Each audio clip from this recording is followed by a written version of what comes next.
Live from New Delhi, you're watching DD India News Hour, India's voice to the world with me, Deepika, coming up in the next 1 hour. US judge says probable cause exists to hold administration in contempt for violating deportation order, gives 23rd of April deadline to comply with court order or face prosecution. US media says Trump blocked an Israeli strike on Iranian nuclear sites in May in the favor of negotiations. IAEA chief in Tehran warns Iran not far from possessing nuclear bomb. Ahead of US-Iran talks in Rome on Saturday, Iranian Foreign Minister Prasar Bharati to visit Moscow to hold consultations with Russia's top official. Another blood-red end to the trading day in the US. Nasdaq S&P 500 fall as US stock losses deepen. Semiconductor giant Nvidia, AMD tumble as Fed chair says tariffs will fuel inflation and constrain growth. And in sports, favourite bite the dust as Real Madrid and Bayern Munich exit Champions League. Arsenal drops Real while Inter Milan pips Bayern to enter the semi-finals.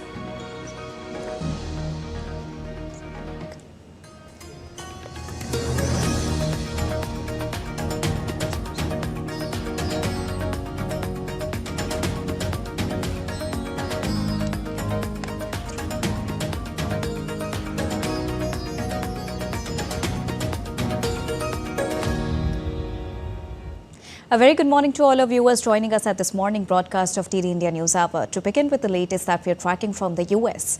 A US judge on Wednesday said that President Donald Trump's administration officials could be held in contempt of court charges for violating deportation order. The U.S. District Judge James Boasberg, in a written ruling, stated that probable cause exists to hold the U.S. government officials in criminal contempt of court proceedings, as he said that officials illustrated a willful disregard towards his 15th of March order to halt the deportation flights to El Salvador. In a written opinion, the judge cited evidence that the government had engaged in deliberate or reckless disregard of his order when it proceeded with the flights. He gave the administration until the 23rd of April to outline what steps it would take or to identify the officials who decided to disregard his order so they could potentially be prosecuted. Meanwhile, White House Communications Director Stephen Schuong on social media said the administration would seek immediate appellate relief. The White House criticized Senator Chris Van Hollen's visit to El Salvador to support Kilmer Abrigo Garcia, a wrongly deported man. White House spokesperson Caroline Leavitt claimed Garcia had MS-13 ties and warned he would be deported again if he returned to the United States. Today, we have officially learned Democrat officials still refuse to accept the will of the American people. Maryland Democrat Senator Chris Van Hollen rushed to Dulles Airport this morning to fly to El Salvador, potentially using taxpayer dollars, to demand the release of deported, illegal, alien MS-13 terrorist. The Democrats and the media in this room have continually and wrongly labeled Kilmer Abrigo Garcia as a Maryland father. There is no Maryland father. Let me reiterate. Kilmer Abrigo Garcia is an illegal alien, MS-13 gang member and foreign terrorist who was deported back to his home country. Earlier in the day, Senator Van Hollen said authorities in El Salvador had denied him access to Kilmer Abrigo Garcia. Along with Abrigo Garcia, the Trump administration has deported hundreds of people, mostly Venezuelans, whom it says are gang members to El Salvador under the Alien Enemies Act of 1798 without presenting evidence and without a trial. Now, California sued the Trump administration on Wednesday, challenging the president's authority to impose sweeping tariffs that have set off a global trade war.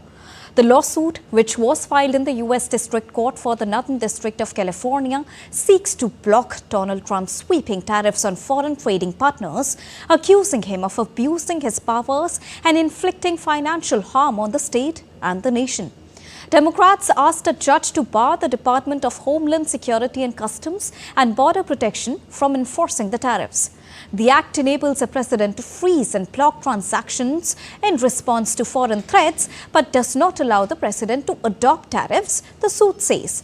Now, California's move follows rapidly changing tariff plans by the Trump administration. The lawsuit also argues that in enacting such tariff requires approval from Congress.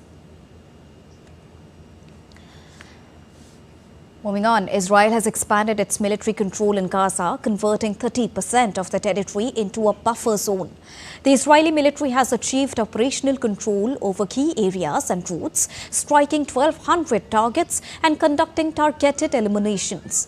Israel has proposed a 45-day ceasefire, which includes hostage release and Hamas disarmament. However, Hamas says its weapons won't be a subject to negotiations. Israel continues to block humanitarian aid, citing it as a pressure to prevent Hamas from using it as a tool. The International Court of Justice will hold hearings on Israel's humanitarian obligations towards Palestinians. The situation remains dire on both the sides. Israeli Prime Minister Benjamin Netanyahu is pushing to get hostages held in Gaza released. He met with his negotiating team and security chiefs to discuss the situation. According to his office, Netanyahu instructed his team to keep working towards securing these hostages' release. Meanwhile, the Israeli army released a video showing its troops operating in Gaza. Defense Minister Israel Katz said Israeli troops will stick around in the buffer zones they've created in Gaza, even if a peace deal is reached. Now, this comes as efforts to revive a ceasefire agreement have hit a snag. Since restarting military operations last month, Israel has taken control of a big chunk of Gaza, pushing over 2 million people into smaller areas. Israel says it is a complex situation and it's unclear what will happen next. The conflict has caused significant displacement and humanitarian concerns.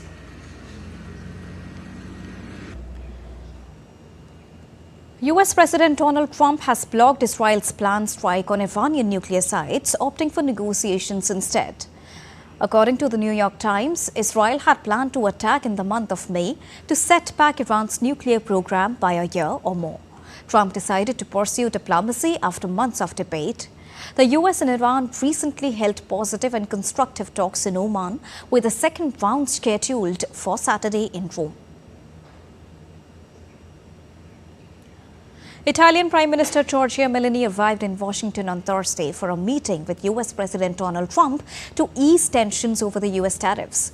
The meeting comes as the European Union struggles to respond to Trump's threat of sweeping new tariffs on European goods, which could hit the industries from wine to machinery.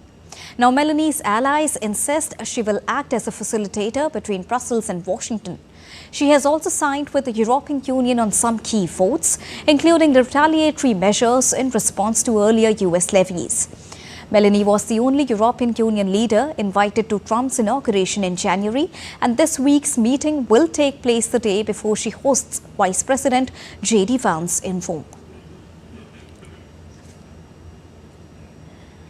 Well, after cutting off more of Harvard's funding on Wednesday, the Trump administration has now warned the university that it may lose its ability to enroll foreign students.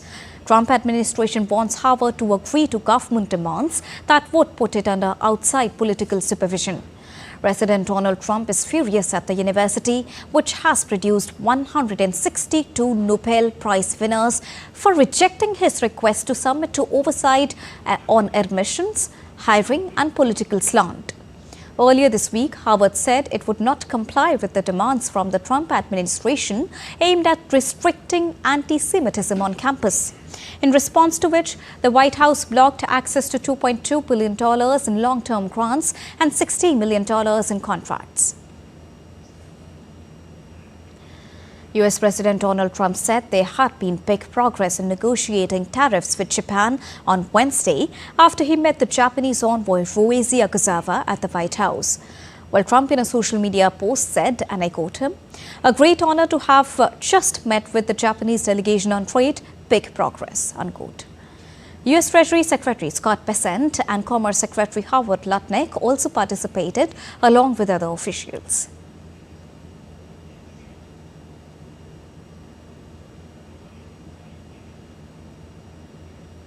Speaking to the reporters, Akazawa said the parties had agreed to hold a second meeting later this month and that the Trump administration had said getting a deal with Japan was a top priority.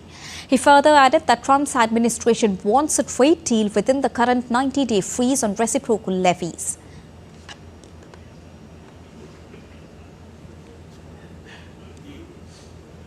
Meetings with Japan are a priority. When Trump says there are 70 or 100 countries in line for a meeting, there is no way the president can attend all of them. So the talks with Japan are a priority. I explained Japan's position regarding the impact on Japanese investment and hiring both in Japan and in the United States, and strongly requested that the US review its series of tariff measures. My understanding is that the US is looking to make a deal in the next 90 days. Now, U.S. Secretary of State Marco Rubio discussed tariffs and ways to deepen defense and security cooperation with Indonesia in a meeting with the Indonesian Foreign Minister on Wednesday. State Department in a statement said that Rubio and Indonesian Foreign Minister Sugiono discussed ways to deepen defense and security cooperation, including efforts to uphold freedom of navigation and overflight in the South China Sea in accordance with international law. The diplomats also discussed U.S. reciprocal tariffs on Indonesia. The U.S. Secretary of State has welcomed Indonesia's efforts to introduce economic reforms towards a fair and balanced trade relationship. Now, judges of the UK Supreme Court have unanimously ruled that a woman is defined by biological sex under equalities law. Britain's highest court ruled on Wednesday that only biological and not trans women meet the definition of a woman under equality laws. It marks the culmination of a long-running legal battle which could have major implications for how sex-based rights apply across Scotland, England and Wales. The decision confirms that single-sex services for women such as refugees, hospital wards and sports can exclude trans women, clearing up legal ambiguity. In the United States, legal challenges are underway after President Donald Trump issued executive orders that include barring transgender people from military services.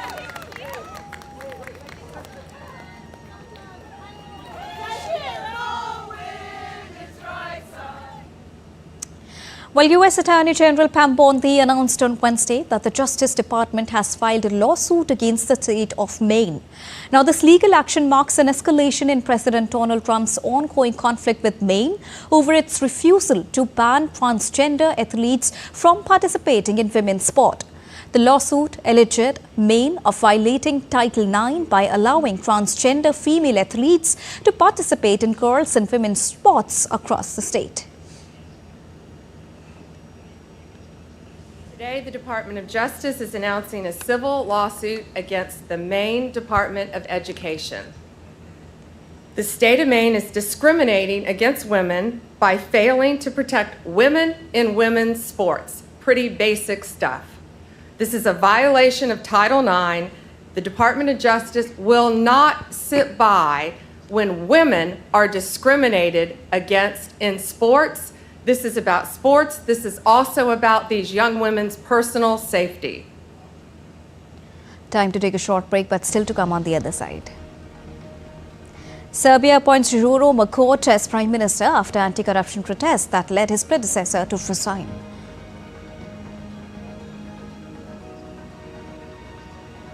Peru enforces solo motorcycle riding to curb crime.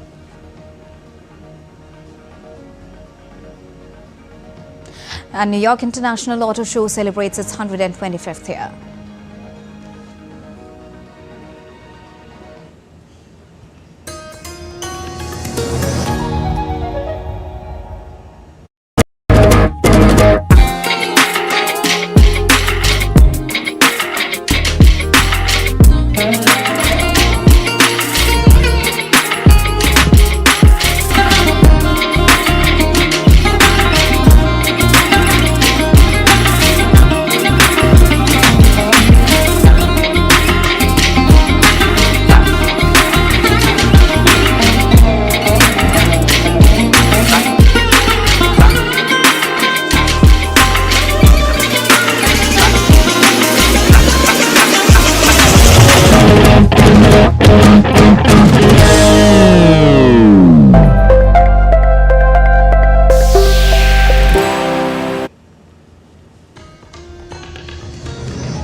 Welcome back after that short break. You're watching the India News Hour. Well, Serbia's parliament on Wednesday approved Jodhpur as prime minister following months of anti-corruption protests that led his predecessor to resign. The vote was a formality since the Serbian Progressive Party of populist President Aleksandar Vučić has a majority of 156 deputies in the 250-seated parliament. Opposition parties had demanded a transitional government prior to the elections due in 2027, which Vučić and his allies rejected. The new government will have 31 ministers, 22 of whom served under former Prime Minister Milos Vučević, who resigned amid protests that began in November following a roof collapse at a train station in Novi Sad. Daily rallies led by students spread across Serbia and became the biggest challenge in Vučic's 12-year-long rule, with protesters denouncing widespread corruption and incompetence. Now, Serbia students and their supporters rallied in Kraljevo, a central Serbia area on Wednesday in the latest anti-government protest. Serbia has seen months of rallies against the government after 16 deaths from a railway station roof collapse triggered accusations of widespread corruption and negligence. Daily rallies led by students spread across Serbia and became the biggest challenge, with protesters denouncing widespread corruption and incompetence that led to the disaster. Now, just last week, thousands from towns in Serbia, Kosovo and Bosnia gathered in Belgrade in support of President Vučić. Prime Minister Đuro Makoč said his government wanted an end to the protest and called for a dialogue with the protesters.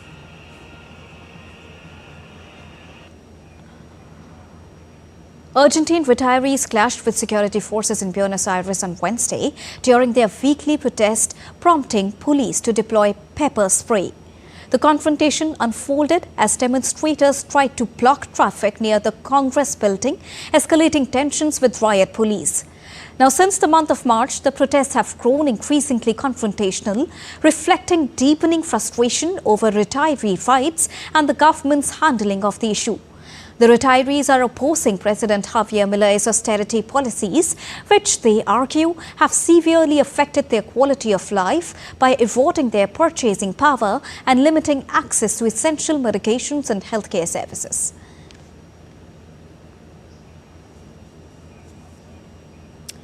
Mexican President Claudia Sheinbaum said on Wednesday that Mexico would not renew diplomatic relations with Ecuador as long as Ecuadorian President Daniel Noboa remains in the office. The rift is a result of Ecuador's raid on the Mexican embassy in Quito in April last year, after which Mexico recalled its diplomats from the South American country. Relations with Ecuador, and we will not have relations with Ecuador while Noboa is president, because he was responsible for the invasion of the Mexican embassy in Ecuador, for the invasion of our sovereignty. The relationship will not be resumed, and his triumph was very questioned. In particular, it was recognized by the OAS. Well, Peru has extended the state of emergency in Lima and Callao, introducing a new regulation that limits motorcycles to a single rider. Now, this decision, announced by President Dina Boluarte, aims at curbing urban crime by targeting criminals who use motorcycles for illegal activities. The measure allows the national police and armed forces to maintain public order. The Peruvian government stated that these restrictions are crucial for reducing crime rates in the capital and surrounding areas.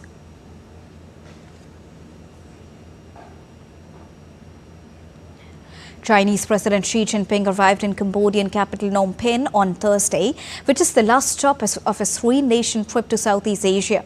The Chinese president called on Cambodia to jointly oppose hegemonism, power politics and bloc confrontation so as to defend the common interests of both the countries and other developing countries as well. According to the Chinese state news agency Xinhua, Xi urged Cambodia to jointly resist protectionism and maintain an open and cooperative international environment. The Chinese president is on a 3 Southeast Asian nations visit as Beijing seeks to strengthen regional trade ties and offset the impact of huge tariffs imposed by its US counterpart Donald Trump. The US Department of State delegation is scheduled to meet Chief Advisor of Interim Government of Bangladesh, Professor Mohammad Yunus, today. U.S. Deputy Assistant Secretary in the Bureau of South and Central Asian Affairs, Nicole Anchalik, and Deputy Assistant Secretary in the Bureau of East Asian and the Pacific Affairs, Andrew R. Hirvop, are in Dhaka on a 3-day visit. Well, this is the first official level state visit by the U.S. after President Donald Trump assumed office in the month of January this year. Early on Wednesday, the delegation held separate meetings with leaders of various political parties, including the Bangladesh Nationalist Party, Islamist Party Jamaat-e-Islami, and the newly formed National Citizen Party. The Bangladesh National Party conveyed its position that the election should be held by December this year, arguing that if national elections are not held by the month of December, the situation in the country will worsen and it will be very difficult to control it.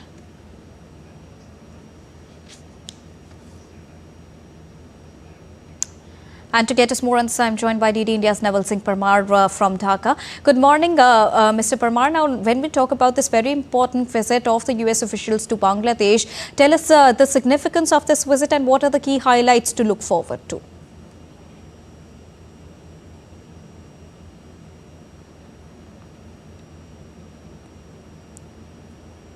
Can you get my audio, Naval Singh Parmar? Well, the U.S. delegation is in Bangladesh, and yesterday they had meeting with the various political party. Yes, I can hear you. Yeah, am I audible? Yes. Please go on. Hello.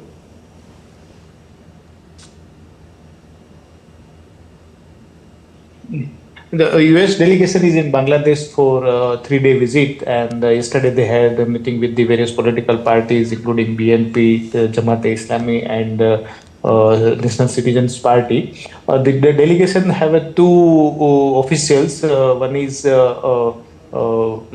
Deputy Assistant Secretary in the Bureau of South. All right, there seems to be a connectivity error. We'll try. Secretary in the Bureau of East Asia. So, Nicole and Chulek will deal with the.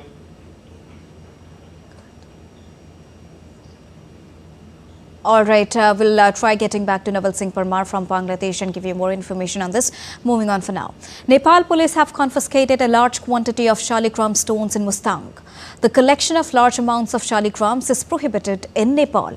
The area police office in Mustang seized 894 kilograms of shaligram stone packed in 34 white sacks from a vehicle headed to Jomsom. The stones were handed over to the Annapurna Conservation Area project in Pokhara for investigation.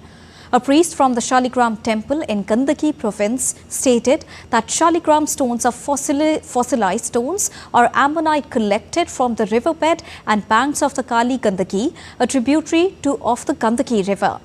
Revered by Hindus as sacred symbols of Lord Vishnu, these stones hold deep spiritual value.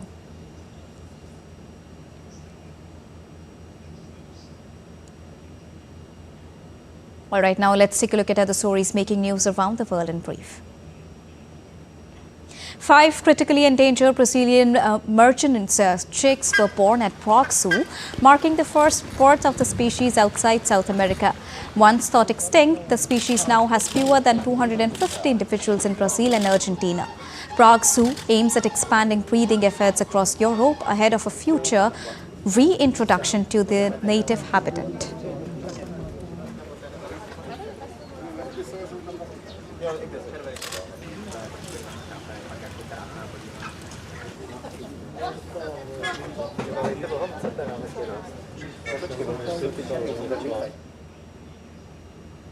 The New York International Auto Show, North America's oldest automotive exhibition, is celebrating its 125th anniversary this year.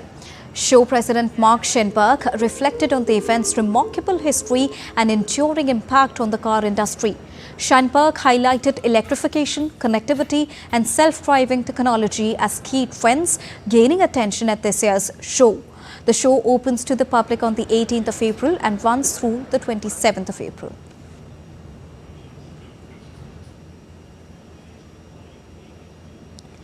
A new theatrical version of F. Scott Fitzgerald's The Great Gatsby has debuted in London's West End and will be running until the 7th of September 2025. Starring Jamie Miskito as Gatsby, the show invites audiences into the character's lavish Long Island world. Since its release 100 years ago, Fitzgerald's novel has sold over 30 million copies worldwide. As well as musicals, the book has been adapted for plays and movies too.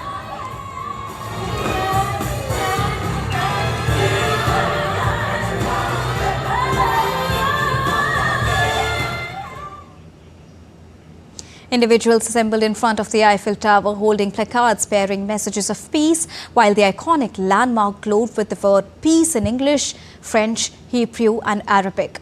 The gathering featured participants displaying signs with slogans like ceasefire, free the hostages, all in support of a peaceful resolution in the Middle East.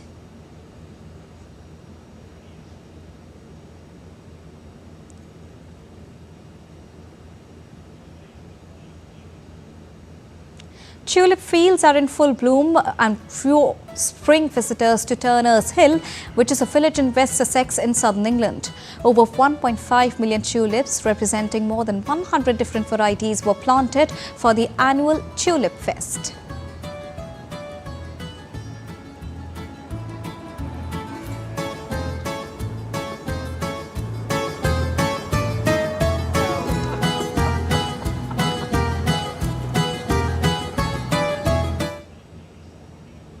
Israelis visited a buttercup flower field in southern Israel near the border with Gaza on Wednesday. A drone video showed people picking flowers and walking in the colorful field during the Passover holiday.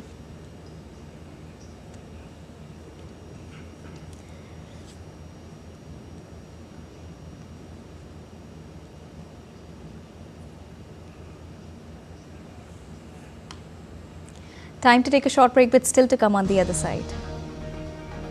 Home Minister Amit Shah vows to eradicate Naxalism by March 31st, 2026.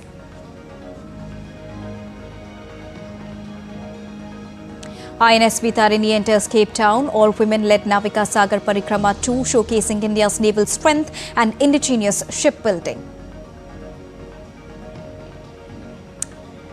And 16-day-long cultural extravaganza kicks off in the vibrant city of Jodhpur with Thinga Carnival.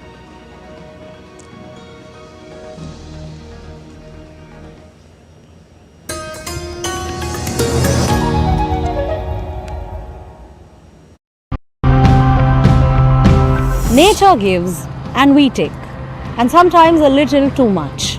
But what happens when this balance tips, and who is the most impacted? Let's take a look at some of the solutions that are trying to help these communities. We want to encourage people to consume more local products. These were caught in environmentally friendly nets, not farmed. That makes a huge difference. Project Tangaroa. It's working to build a global framework that can help identify which wrecks need to be taken care of first and find the funding for cleanup missions. We use SLR organic fertilizer for our plants. With organic fertilizer, the yield is better and the soil's health improves.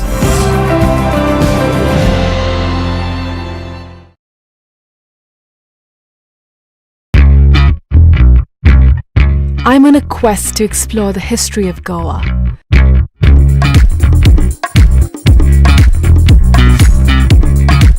A land steeped in diverse and intersecting cultures and traditions.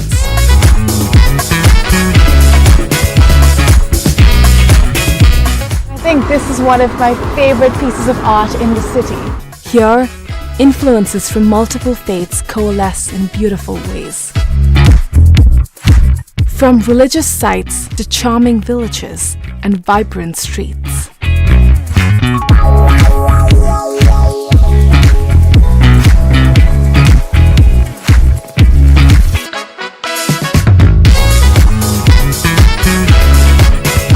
Watch Postcards from Goa on National Geographic.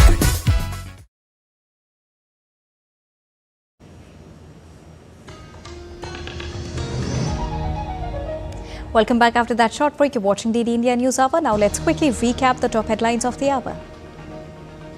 US judge says probable cause exists to hold Donald Trump administration in contempt for violating deportation order, gives 23rd of April deadline to comply with court order or face prosecution. US media says Trump blocked an Israeli strike on Iranian nuclear sites in May in the favor of negotiations. IAEA chief in Tehran warns Iran not far from possessing nuclear bombs. Ahead of US-Iran talks in Rome on Saturday, Iranian Foreign Minister Abbas Araghchi to visit Moscow to hold consultations with Russian top officials.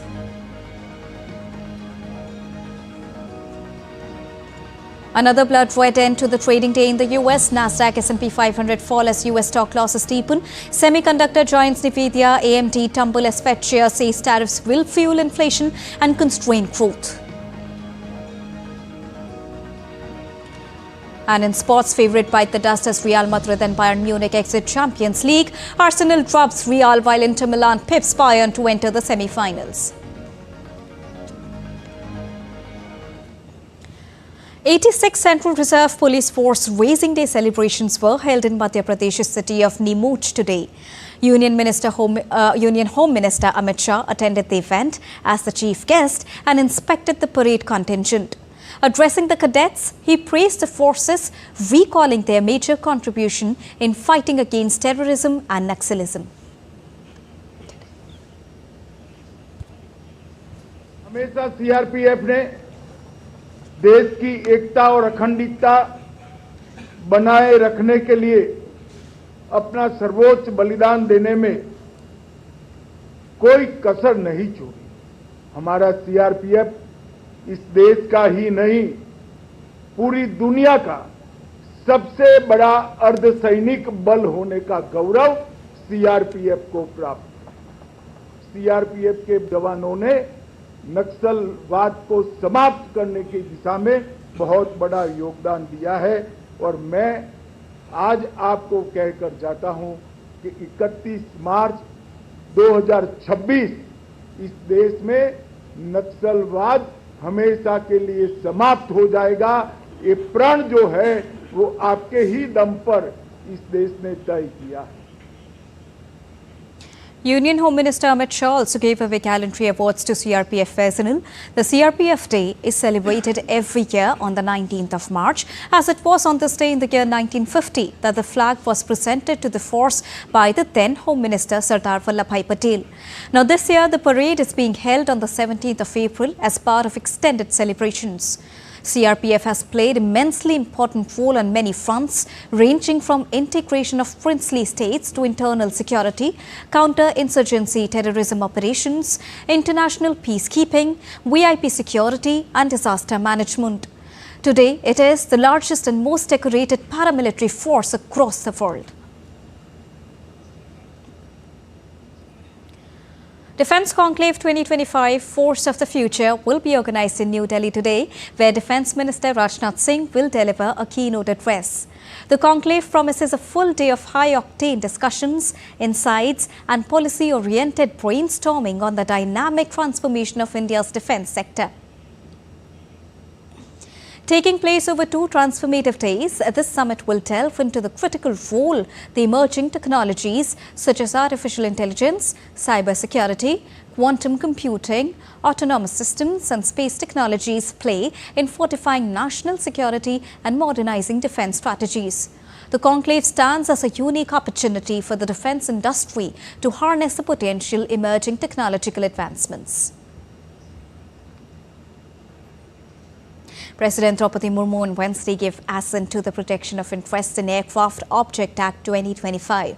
The Protection of Interest in Aircraft Objects Act 2025, passed by the Indian Parliament, aligns India's aviation laws with the Cape Town Convention and its aircraft protocol, to which India acceded in 2008. The Act aims at strengthening aircraft financing and leasing by providing legal clarity and uniformity for high-value assets like aircraft, helicopters and engines. The Act also addresses past challenges such as delays in aircraft repossession during airline insolvencies and support India's growing aviation market, projected to be the 3rd largest by the year 2030. As part of the ongoing supply of relief material and humanitarian aid to Myanmar under Operation Brahma, India sent further aid on the 15th of April. Aid, including components of 20 prefabricated offices weighing approximately 50 tons, were dispatched by IAFC-17. The structures will be used as temporary offices for various ministries in Naypyidaw. Further, 2 IAFC-17 were deployed to bring back the doctors and personnel of 60 para-field hospital post-de-induction. The 200-bedded field hospital has successfully provided treatment of 2,519 patients over the past 2 weeks. Under Operation Brahma, India was the first responder to the earthquake-hit Myanmar on the 28th of March and has provided relief supplies of approximately 750 metric tons, including essential medicines, food grains and more. Further, humanitarian assistance consisting of a 80-member NDRF Heavy Urban Search and Rescue Specialist team and a 127-member Indian Army Field Hospital team were also deployed. The Amravati airport was inaugurated on Wednesday, marking the arrival of the first commercial flight from Mumbai to Amravati, as well as the takeoff of Air India's Flying Training Organization or the FTO demonstration flight.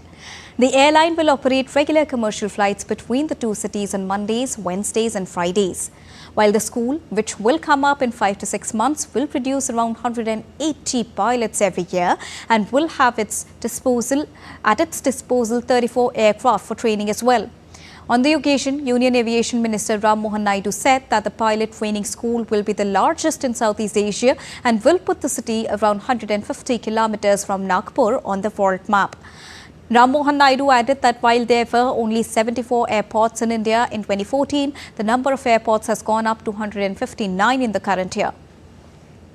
Prime Minister Narendra Modi has hailed the inauguration of Amravati Airport, terming it as a great news for Maharashtra. In a tweet, he said, and I quote him, "Great news for Maharashtra, especially Vidarbha region. An active airport in Amravati will boost commerce and connectivity," unquote. Now, India also reached a significant milestone in railway infrastructure on Wednesday with the successful breakthrough of tunnel number 8 in the Rishikesh-Karnaprayag railway project. The tunnel boring machine has made it through the longest transportation tunnel, which is T8, in which 14.58 kilometers long route is there. The tunnel has surpassed existing rail and road tunnels in Jammu and Kashmir and Himachal Pradesh. The event was marked by the presence of Union Railway Minister Ashwini Vaishnaw, Uttarakhand Chief Minister and Garhwal MP Anil Baluni. The tunnel is part of an ambitious Rishikesh-Karnaprayag broad gauge railway line, which is a crucial project aimed at boosting connectivity in Uttarakhand. The line will connect pilgrimage sites, promote tourism, support local businesses and reduce travel time significantly. INSV Tarini proudly entered Cape Town on the 31st of March this year, marking the successful fourth leg of the all-women-led Navika Sagar Parikrama 2, sailing over 23,400 nautical miles aboard a 100% Indian-built yacht. Now, this mission also showcases India's naval strength, indigenous shipbuilding and the spirit of Atmanirbhar or self-reliant India. DD India's Nazneen Ismail brings you more. Take a look. In a moment that symbolizes the growing strength of women in India's armed forces and the nation's rising prowess in maritime technology, the Indian Navy sailing vessel Tarini entered South African waters in Cape Town on 31st March 2025. The arrival marked the successful completion of the fourth leg of the Navika Sagar Parikrama 2, a historic transoceanic expedition led by a female duo. Lieutenant Commanders Dilna Devdas and Rupa Alagirisamy, the two brave officers navigating this challenging 8-month journey, aim to cover more than 23,400 nautical miles in 8 months, with a scheduled return to Goa in May 2025. The expedition has so far had 3 stopovers at Australia, New Zealand and the United Kingdom. Navika Sagar Parikrama is a great example of India's maritime technology and shipbuilding capability, because we do not have as many yachts as the other countries have, but still we have been able to successfully complete 3 other navigations, and we are in our last leg to complete the fourth circumnavigation. As you all know, Tarini is here on her circumnavigation voyage, and it is also a testament to strong bilateral relations between both the countries, and especially both the navies, the South African Navy and the Indian Navy. In armed forces, we give equal opportunities to men and women. So as women, we are getting opportunities, like we are everywhere, like we are able to command a ship, and we are flying, and we are posted in the ship as a medical officer, as a logistics officer. Initially it was not there, so it is a great shift which have happened now. Lieutenant Commander Dilna and Rupa, along with many other women officers, volunteered for the expedition. These officers went through rigorous training program, and we shortlisted Dilna and Rupa in May 22. It's an honor and a privilege to be an Indian and to do this voyage as part of Indian Navy. And we always have taken the opportunity to fly a tricolor flag, and whenever we have achieved a milestone, and we celebrate it with pride by flying a flag.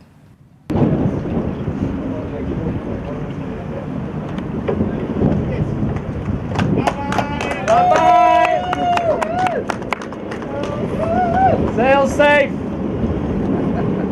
As INSV Tarini embarks on her historic journey across the oceans, she carries with her not just a female duo, but the spirit of India and the promise of progress. History is being written in salt and steel. I'm Nazneen, witnessing this historical odyssey for DD India, Cape Town, South Africa. Jai Hind. India's youngest cabinet minister K. Ram Mohan Naidu has been named as one of the World Economic Forum's Global Young Leaders for the year 2025. The award is a prestigious global recognition that honors the world's most dynamic, visionary and impactful change makers under 40. This remarkable achievement places Ram Mohan Naidu on the world map as a beacon of youth leadership, innovative governance and public service with a purpose. Reacting to the news, Ram Mohan Naidu said, and I quote him here, "It is an honor to be selected as a young global leader by the World Economic Forum. This recognition is not just mine, it reflects the rising voice of India's youth in the corridors of power. I see this as a reminder of my responsibility to continue serving the people with integrity, innovation and inclusivity." Unquote. The Forum of Young Global Leaders has a reputation for identifying trailblazers, shaping the future through bold action and moral leadership.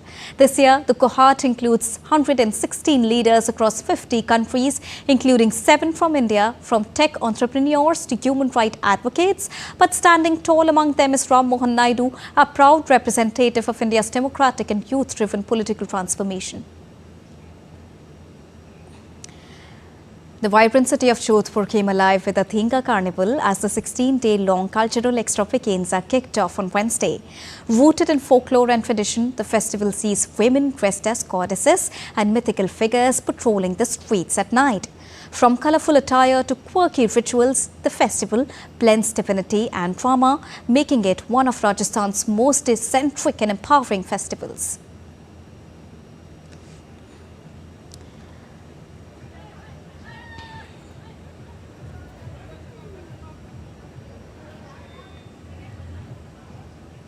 Moving on now, let's get you all the latest from the world of business.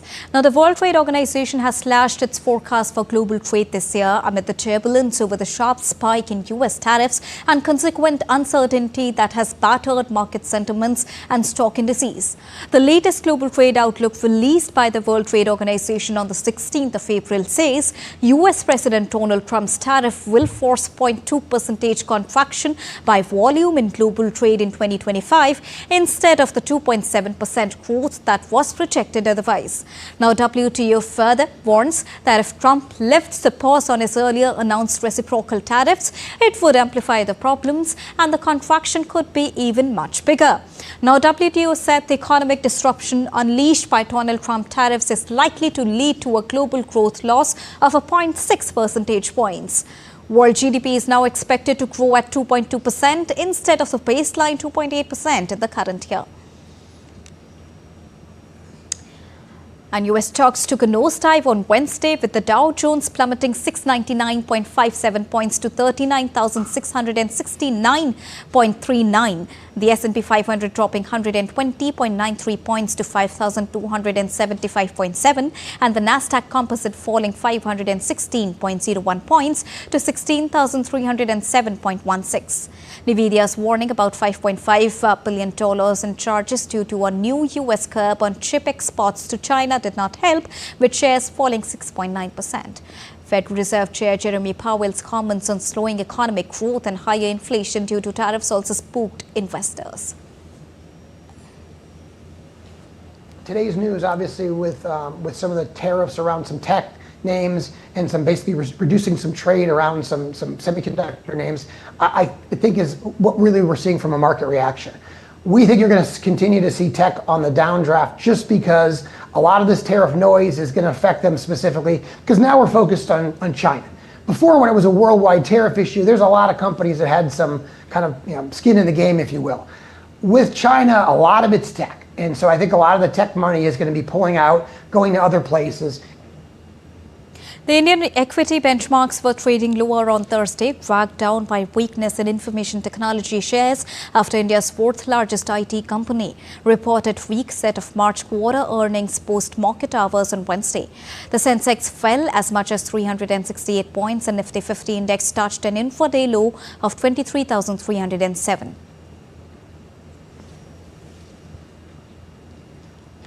And to get us the latest on this, I'm joined by DD India correspondent Dipendu Mondal.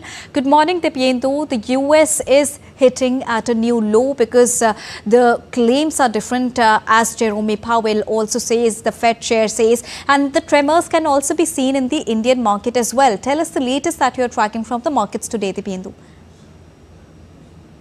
Well, Deepika, good morning. Here in India, the markets are reacting to the Trump's tariff ever since the tariff was announced by Donald Trump, the US president, and therefore ever since then we have seen the market going up and down. The curve is the curve in the market doesn't look very good for investors because of the fact that there is a lot of uncertainty in the business, in the world of business. And today, in fact, the markets opened much lower. The Sensex fell, the Bank Nifty fell.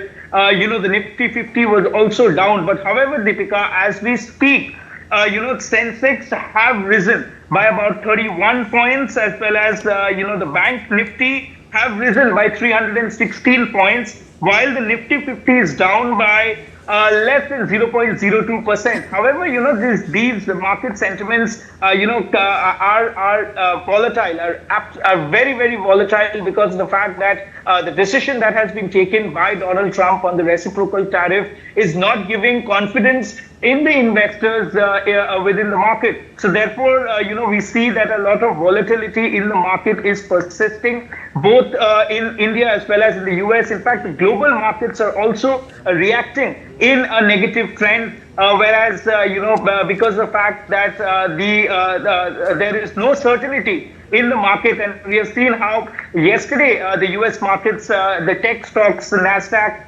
had slumped because of the fact of uncertainty with NVIDIA, which is one of the largest global, chip making company, and NVIDIA chips are almost put up on all devices that we use on our daily lives. So therefore, the stocks slumping down, reacting, the markets reacting to the uncertainty, to the volatility of, the Trump tariff that still remains uncertain. All right. Deepika. Thank you so much, Dipendu, for joining us and bringing us the latest from the markets. US Federal Reserve Chair Jerome Powell has some concerns about President Donald Trump's tariff.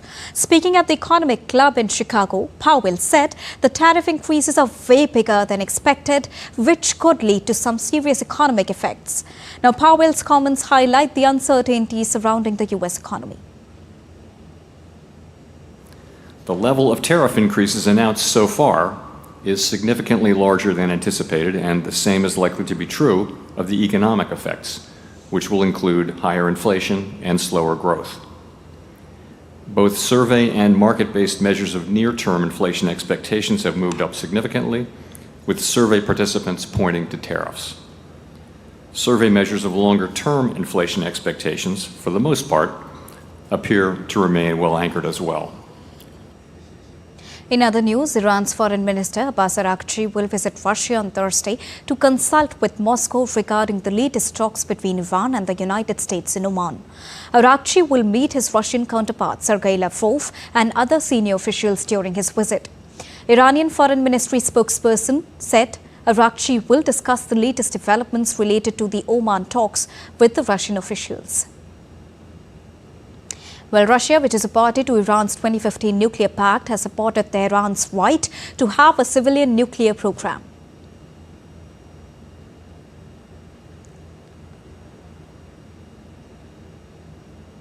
The head of the International Atomic Energy Agency, Rafael Mariano Grossi, warned on Wednesday that Iran is not far off from making its own nuclear weapons. Grossi is visiting Iran in an attempt to narrow the gaps between Tehran and the agency over unresolved issues. The IAEA chief met with Iranian Foreign Minister Abbas Araghchi in Tehran on Wednesday ahead of a planned second round of talks between Iran and the United States in Rome on Saturday. Grossi described his meeting with Araghchi as an important one. He is also expected to meet Mohammad Eslami, who heads Iran's nuclear energy agency.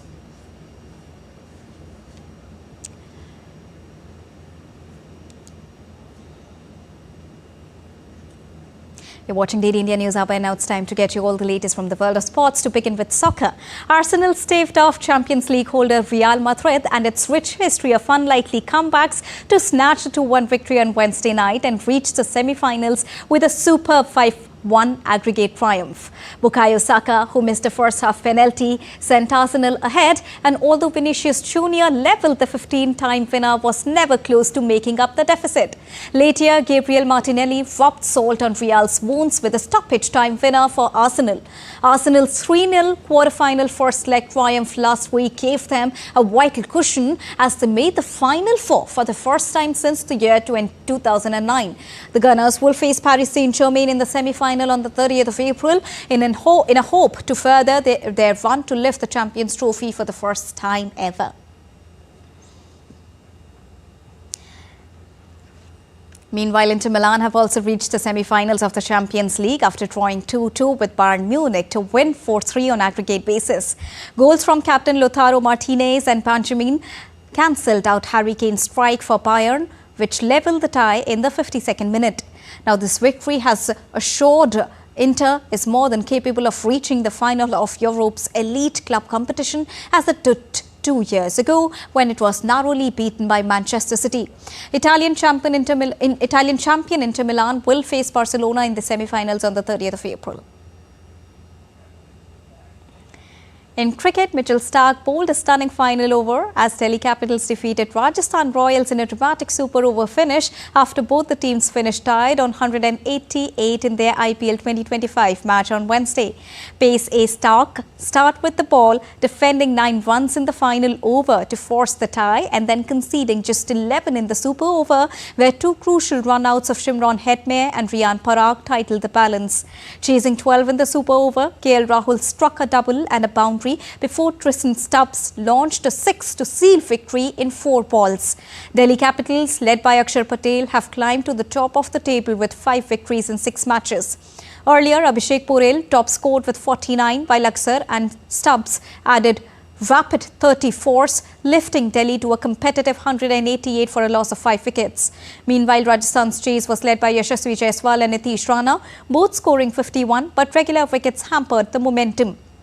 Rajasthan have suffered their 5th loss in 7 games and are still seeking their first title since 2008. In tennis, Stefanos Tsitsipas advanced to the quarterfinals of the Barcelona Open after defeating American Sebastian Korda in a closely fought 2-setter. Greek Tsitsipas is a 4-time finalist at the event, and he qualified again for the last 8 with a 7-6, 6-4 victory as he chased his maiden title in Catalonia. He will next face off with Frenchman Arthur Fils, who defeated Spaniard Pedro Martinez in straight sets.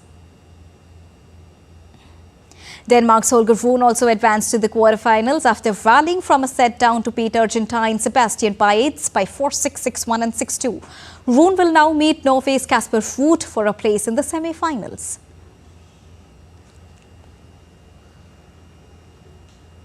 And before we close, it's now time to get you some amazing visuals. On the 30th edition of the International Kite Meetings in northern France, kite flyers from seven different countries broke the world record for whales flying simultaneously in the sky.